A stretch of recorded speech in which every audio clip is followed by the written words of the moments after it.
Eh bien voilà, on transporte la BM34 sur plateau, tout simplement parce qu'avec GG et Jonath, on a essayé de regarder, on a changé sonde lambda, on a changé plusieurs choses. Et donc là, elle va partir chez GSG pour faire vérifier toute l'injection, etc. On en parle un petit peu plus après l'intro et lorsque je suis à l'abri à la maison.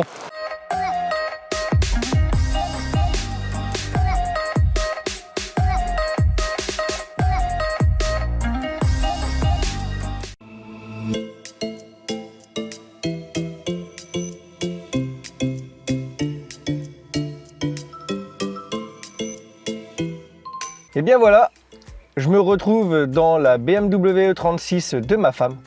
D'ailleurs, il y aura une présentation qui sera faite une fois qu'elle sera terminée. Pour en revenir à la E34 qui vient de partir chez mon ami GG, pour faire le point, qu'est-ce que nous avons changé? Tout d'abord, l'actuateur de ralenti. Ça a un petit peu corrigé le problème, mais ce n'était pas trop ça. Sur conseil de mécaniciens, de vous les abonnés et de passionnés, j'ai changé le capteur de position du boîtier de papillon. Ça n'a rien changé non plus. Ensuite, on a vérifié toutes les durites de conduit d'air. Elles sont en très bon état. On n'a pas encore fait le filtre à air, mais je pense pas que le problème vienne de là. Je vous explique juste après pourquoi. Ensuite, vous m'avez dit la sonde lambda. Donc on a fait la sonde lambda. Malheureusement, chez BMW, ils m'ont sorti qu'une seule sonde au niveau du collecteur. Mais peut-être qu'il y en aurait une deuxième, je ne sais pas. GG était venu avec sa valise et malgré qu'elle soit neuve, elle sort quand même en défaut. Donc c'est quand même pas très logique.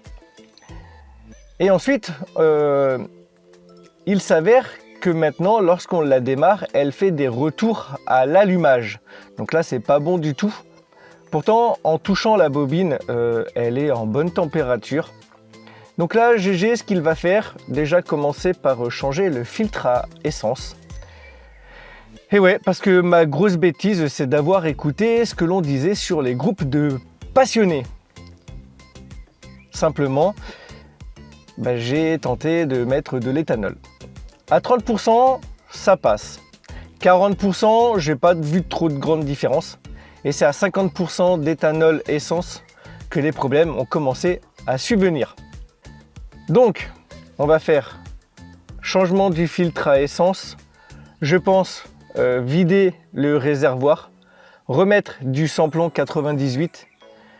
Et si le problème persiste, on va changer toutes les bougies et on va voir tous les fils d'allumage. Et ainsi peut-être changer également la bobine pour être certain. Ce qu'il y a, c'est que c'est vraiment un gros coup, donc on va essayer de voir ce qui peut permettre de limiter les frais. Donc une fois que ceci sera fait, eh bien il y a encore des travaux à faire sur la voiture pour qu'elle soit totalement nickel. Avant de la repasser au contrôle technique, il faut changer le demi-train arrière droit parce que la roue est légèrement droite, elle devrait être légèrement inclinée et ce n'est pas le cas. Et ça ne pourra pas être réglé à la géométrie. Donc il faut changer le demi-train arrière. Il faut changer également les cils en bloc de train arrière. Donc là, on va certainement passer sur du Powerflex. Il y a aussi une tige à l'intérieur du disque de frein à main qui saute, là où il y a le ressort qui vient tendre. Donc ça aussi, il faudra le changer pour que ça puisse être validé au contrôle technique. Sinon, j'aurai un déséquilibre de frein. Et après, ma foi, normalement, la voiture sera en bon état, malgré qu'il reste quand même une bonne vidange moteur à effectuer. Voilà, donc je tenais quand même à vous donner des informations, des nouvelles sur la E34, parce que ça fait un moment que vous n'en avez pas eu. C'est quand même le sujet principal de la chaîne, malgré que j'aime faire du contenu diversifié. Néanmoins, si vous avez des pistes ou si vous avez eu déjà des problèmes similaires, n'hésitez pas toujours à me renseigner dans les commentaires. Ça fait extrêmement plaisir de pouvoir interagir avec vous. Et bien moi sur ce, j'espère que ces explications vous auront plu. N'hésitez pas à vous abonner, à partager. Et puis moi je vous dis à une prochaine vidéo. Allez, ciao bye!